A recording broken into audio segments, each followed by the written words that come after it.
You people are all the same. You come into our neighborhoods thinking you can just take whatever you want. Well, not this time. Not on my watch. That's what she screamed at my wife that afternoon, her face twisted with so much venom it almost didn't look human. And I swear to you, those words hung in the air like a poison cloud. It was supposed to be just another Tuesday quiet as could be until that declaration of war right there, right on our front lawn, just because my wife Monique was bringing in the mail. Let me back up a sec because that wasn't really the beginning, even if it felt like the world split open right there. 6 months before we were all hope and fresh paint me, Jamal and Monique finally in our forever house. We'd worked, saved, clawed through bidding wars, and landed that 2-story colonial with a wraparound porch backyard big enough for dreams and a garage where I'd wrench on my '68 Chevy. She saw herself reading on the porch with a glass of sweet tea, real Norman Rockwell stuff. And we thought, this is it, this is the American dream, finally. And maybe we should have known better being what one of 2 black families on the whole block, but it was the 21st century. We'd made it. And at first, yeah, it felt like we belonged. Neighbors waved, dropped off cookies, even a lasagna or 2. But then it started the little slights, the looks, that low, constant hum of "you're different." Most folks were fine, but not Karen, the lady 2 doors down, built like a linebacker in her lime green tracksuit, watering her petunias with a glare sharp enough to cut steel. The first real sign came on a muggy July afternoon. Me mowing the lawn shirt off sweating buckets when a cop car crept up and the officer, hand on his holster, stepped out. We got a call about a suspicious person. Casing the houses. You know what I mean. My blood froze. I showed him my ID pointed at my name on the mailbox. He was embarrassed, apologized, but the damage was done. We caught a flash of green at her window, Karen watching, smirking. The second time it was Monique just planting roses, wearing her big straw hat when the police showed up again. Report of someone digging near utility lines. Same officer, same dance, same green tracksuit retreating behind the curtains. We tried to ignore her, focused on the neighbors who were the ones who let us be. But Karen, she just kept circling, always waiting for the next thing to pounce on. And she found it on that Tuesday, on the walk to the mailbox, Monique in her jeans and tank top, just stretching her legs. I heard the front door then, that voice, Karen, shrill as a siren. "You don't belong there." I gripped the countertop so hard my knuckles turned white. I wanted to rush out, but Monique had made me promise, let me handle her, don't give her what she wants. So I watched through the window, heart pounding. There was my wife, tall, calm, holding a stack of letters. And there was Karen blocking the walkway, finger jabbing the earphone pressed to her ear, screeching about mail theft. That's a federal crime, while Monique tried to stay measured. This is my mail, my house. Please leave. But Karen only got louder. You're squatting. You're criminals. The Johnsons lived here for 20 years. When Monique turned to go inside, Karen lunged, blocking our door with her bulk. No, you don't. The police are on their way. That was it, the promise snapped. I dropped my knife, stepped outside just as the sirens hit. The first cop was the same weary officer as before. He took in the scene, Karen yelling, Monique, standing her ground, me coming up behind her. He looked at us, then back at Karen. Ma'am, we've been here before. This is their home. But Karen doubled down, calling us frauds, claiming forged documents saying we'd ruined the neighborhood. The new, younger cop looked at us, saw what Karen wanted him to see. Sir, ma'am, hands where I can see them. My heart stopped. Was this really how it was going to go? The older cop stepped between us. Stand down, rookie. Then to Karen.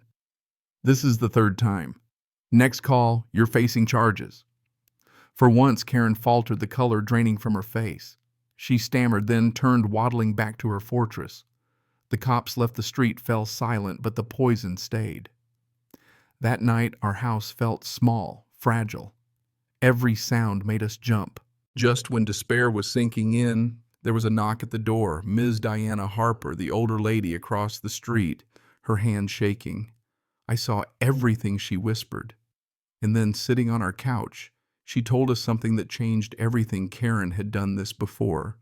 Years ago, she'd accused Sarah, a black housekeeper, of stealing a necklace. No evidence, just spite. Police tore Sarah's home apart. Sarah sat in jail for 6 months. The necklace was later found behind Karen's dresser. But by then, Sarah's life was ruined. She lost her job, her son dropped out of school, and a year later, Sarah took her own life. Ms. Harper's voice shook. I knew, but I stayed silent. I won't do it again. That was the turning point. It wasn't just us. It was a pattern, a sickness running deep in our neighborhood. With Ms. Harper as our ally, we started gathering stories. Turns out Karen had called CPS on a Latina mom, police on an Asian teen, tried to get a black Amazon driver fired. Piece by piece, neighbors at first afraid began to talk. And then the bombshell: Karen had a son, Michael, who'd left town because he couldn't stand her. Ms. Harper revealed Michael's been in a loving relationship with a black man for over a decade, kept secret out of fear of his own mother. We reached out to Michael, told him everything, asked nothing, except that he be aware of what was coming. Meanwhile, we compiled affidavits, testimonies, and crucially, the security camera footage. Our camera had caught the whole confrontation, every lie, every threat. I edited a simple video, posted it online with the caption, "My wife went to get our mail." Our neighbor tried to have her arrested. At first, nothing, then suddenly the video went viral. Local news picked it up, then national. Comment sections filled with stories from people who'd lived their own nightmares. That's when Michael replied, "I'm flying in. It's time." At the emergency HOA meeting, the room was packed, news crews at the back. Karen tried to defend herself, claimed we were out to get her, called the video a smear. Then Michael and his partner David stood up, and Michael told the whole truth about his mother, her bigotry, her destruction of lives. The room erupted.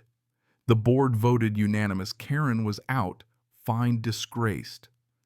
Within days, the DA announced a grand jury into the old case. A civil rights attorney took Sarah's son's case. Karen's empire was in free fall. The street changed. Neighbors who'd never spoken started planning a block party. Michael and David visited Ms. Harper, became a leader. Our porch, once a battleground, became a place for laughter. Karen faded into the background, her for sale sign, a white flag, her house unsellable thanks to the viral video. For a moment, it felt like justice. But you know what? Karen wasn't done.